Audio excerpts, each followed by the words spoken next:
ఏదో చూసి నన్ను అపార్థం చేసుకుంటావా? కూడా చెప్పింది విని నన్ను అపార్థం చేసుకుంటావా? అయినా వాడు చెప్పింది నీ వల్లే కదరా. జీవితంలో ఇంకోసారి నీ మగ నాకు చూపించరా.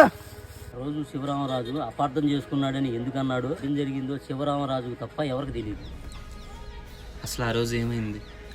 రాజు వాళ్ళన్న వాడితోటి అపార్థం చేసుకున్నామని ఎందుకన్నాడు? ఎలా అయినా తెలుసుకోవాలి. యాక్సిడెంట్కి కారణం ఏంటి అసలు?